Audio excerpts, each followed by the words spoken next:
I'll be honest, I was never really a Silent Hill fan. I appreciated parts of the first three games, but I never really connected with them in ways that other people seemed to. At some point, I just decided that the series might not be for me. But when Silent Hill F was announced, a complete shift in setting, tone, and style, I couldn't help but be curious. A Japanese reimagining of psychological horror sounded too compelling to ignore. So I went in, skeptical, expecting to bounce off of it like I always do. But what I found instead was completely surprising me. Silent Hill F pulled me in with its haunting beauty, emotional storytelling, and sense of dread that felt fresh, yet true to the series' roots. For the very first time, I walked away from a Silent Hill game genuinely moved, and honestly kind of in awe. So let's talk about it. This is Silent Hill F, a shockingly powerful new direction for the series.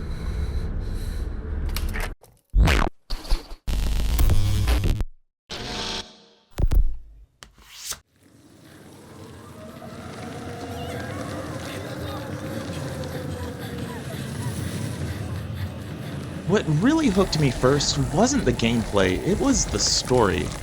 The setting, the characters, and that creepy, floral horror that feels both beautiful and terrifying. Silent Hill F takes place in the Japanese countryside, first for the series. Traditionally, Silent Hill takes place in America, so this new location immediately stands out. How would it affect the characters' thinking, the way they speak or react? What cultural norms would be shown off here compared to the other games? Those questions immediately came to my mind. The series has left the town of Silent Hill before, but this new approach still feels deeply connected to it. The town here is called Ibisugaoka, a small mountain community of homes, farms, and shrines that surround it. Nothing special on paper, but as soon as the game starts, that iconic fog has already rolled in, and the residents have seemingly vanished. F does an amazing job of showing its world awe. The cramped layout lets you feel the town proper, from the fields to the mountains and the shrines. It really captures that feel of rural Japan, even amid the horrors and strange growths that are scattered everywhere. Helping this even more is our cast of characters, and I'll be honest right off the bat, Hinako, our protagonist, might be up there with my all-time favorite video game characters. I already have this weird pipe dream of someone making fan art of her and Jill Valentine just hanging out, so if anyone down below in the comments wants to make that and tell me about it, just go for it. Like many characters in the Silent Hill universe, Hinako starts off as seemingly a normal, ordinary girl. Scared, confused, but definitely not helpless. She's an athletic kid dealing with some very personal struggles that ultimately pull her into the nightmare of Silent Hill. I love that she's capable, willing to fight back when cornered, but still human enough to feel fragile. Without spoiling too much, Hinako's story is about transition. She's finishing school, navigating personal expectations, and living under the pressure of those around her. And because this story takes place in the 1960s of Japan, those social pressures feel even heavier. Despite that, the themes are incredibly relatable even today. Identity, conformity, and the painful process of becoming who we want to be or who we're meant to be. The rest of the cast are that familiar mix of Silent Hill mysterious and unsettling. They each represent different facets of Hinako's journey. As you explore and read the scattered notes, you'll slowly piece together who they are and what they mean to her and in her life. The story in F becomes truly powerful once all the pieces fall into place. That said, your first playthrough can feel a bit light on details. Some players have already said that they see this as a flaw, and I kind of get it. But Silent Hill F changes things in its New Game Plus quite a bit, adding new context for the story, new scenes, different dialogue, additional layers to the story, and more. If you only play it once, you might feel it's incomplete, but that second run with its just new areas and subtle differences and even major differences really will blow your mind. There's going to be a lot of discussion about the plot of Silent Hill F and what exactly it means and the imagery that you see in it, and I honestly love that about it. It doesn't hand feed you everything, and its narrative weaves in extremely deep Japanese cultural elements that might just be confusing at first. But if you stick with it and think it through a bit, it's incredibly rewarding. It's another one of those games that I personally love that is about a culture or society and it just doesn't explain it to the player exactly. You either know about it or you don't, and it explains itself through showing you and experiencing it, not through deliberately, explicitly telling you this is what this is and this is what that is. I really love stuff like that personally. At its core, Silent Hill F is about change, who we were as children, who others want us to become, and what parts of our younger selves we lose or carry forward. It explores the toll that society's expectations take, mentally, physically, spiritually, especially in the context of 1960s Japan, and especially for a girl, when those pressures were at their peak. It's a deeply compelling story told through the lens of horror, and as someone who has a background in sociology and history, this kind of layered storytelling is an absolute gem in my opinion. It even has elements that, if you're not aware of them, are based in reality, like Japan's 1960s to 70s drug epidemic. Even if you didn't know about it, if you pay attention to the story, you might just catch elements of it. 私は恐れません。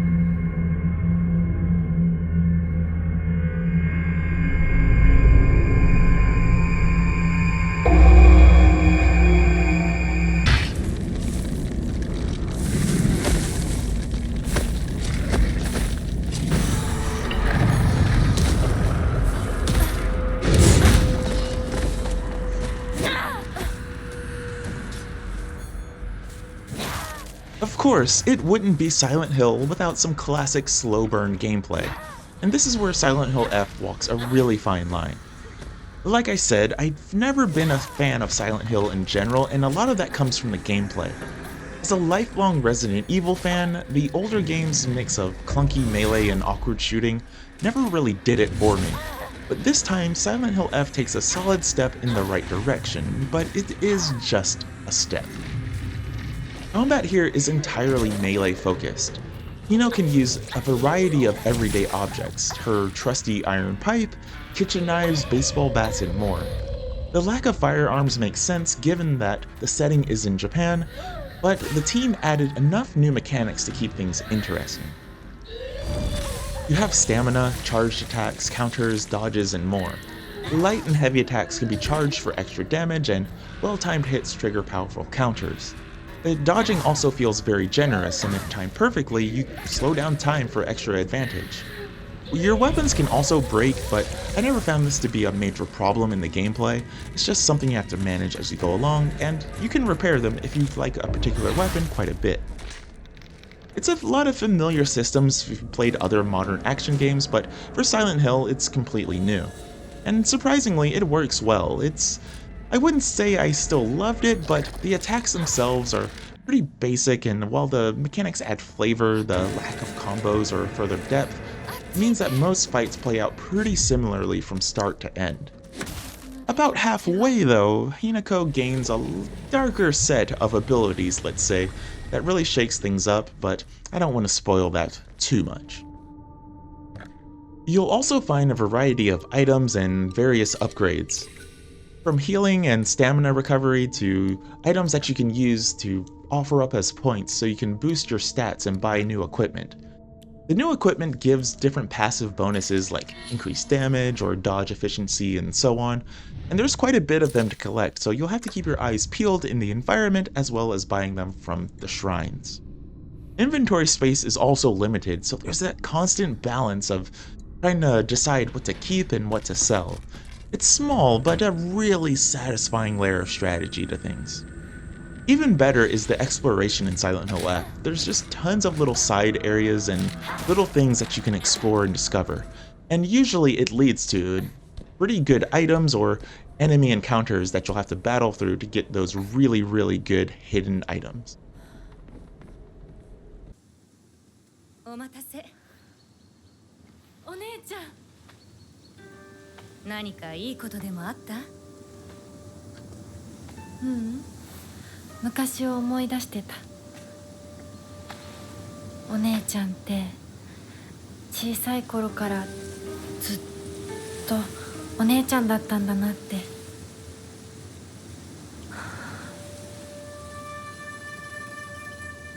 ひなこ、私ね。 What really sells Silent Hill F isn't just what you do, but also how it feels. The sound design, music, and grotesquely beautiful visuals tie everything together just perfectly. The mountain town and its surrounding areas look great. They're dated in all the right ways. The forests, shrines, and foggy streets feel authentically rural and eerie. The shrines in particular are hauntingly detailed and help give the game a strong sense of place. That said, it's very subjective, especially for things like horror and humor and whatnot, but I don't think I was very scared through my playthrough of Silent Hill F. Extremely interested and intrigued, and there is a lot of tension in some areas, but I don't think I was as scared as maybe I think I would have been in other games or in other scenarios. Maybe it's just the setting, maybe it's just how it's presented, I'm not really sure, but for me personally, it wasn't that scary, but it doesn't mean that it's not selling its setting and atmosphere. The sound design in this game is honestly just phenomenal. You'll constantly hear subtle noises like footsteps, whispers, sliding doors, and distant scuttling. And then there's the music. Akira Yamaoka returns to deliver a soundtrack that is both familiar and refreshingly new. That blend of mellow acoustic tones that is traditional to Silent Hill, as well as using new elements of traditional Japanese instrumentation and chanting and vocals, is stunning. It's haunting, melodic, and just perfectly captures that unique Silent Hill aesthetic. Visually too, the horror is pretty breathtaking. The creatures are grotesque and covered in gashes and growths and flowers that should be beautiful but are instead disturbing and wrong. I do wish there was a bit more monster variety in the designs, but what is here is pretty memorable nonetheless. And finally, I just want to shout out the cinematography in this game. Some of the scenes in Silent Hill F are framed and directed so beautifully that I actually stopped just to take them in. It's the kind of visual storytelling that sticks with you long after you finish playing. And there is some pretty grotesque, brutal things that are depicted in this game, so there's a bit of a content warning in that regard for sure. I never thought I'd say this, but Silent Hill F might have turned me into a fan after all. At least of this game in particular. Hinako's journey is a powerful one. It's filled with themes that anyone can relate to in some way. That's what I love most about this game. It's just a game that makes you think not just about their world, but about the real world and the ideas and experiences that help shape this narrative. Stuff like that always just stands out to me, and I love it. It does take some cultural understanding and attention to detail to fully grasp, but it's completely worth that effort. The gameplay was fine in my opinion. It's not amazing, but it is pretty good, while the storytelling and visuals and atmosphere are just out of this world. Silent Hill F completely blew me away, and it's easily one of the most haunting, emotionally rich horror experiences I've played, maybe ever, if not in years. Either way, I'm Brian with at Valkerion Gaming, and this is my review of Silent Hill F all wrapped up. What did you think of this one? Let me know down below, and of course, be sure to hit that sub button for more reviews like this one. And if you're hoping to do so, as I am, let's have a little discussion about the plot of this game, because I think it is just so interesting and so fun to talk about. Either way, I hope to see you next time, and probably gonna do something a bit lighter than a horror game, because doing 2 horror games back to back is kind of tough. Maybe we'll do something fun, like, I don't know. Still playing through Digimon, still playing through Pokemon a bit. There's some other fun stuff like Final Fantasy Tactics, even though that narrative too isn't exactly happy-go-lucky. Either way, stay locked here for the next review when that comes. Peace.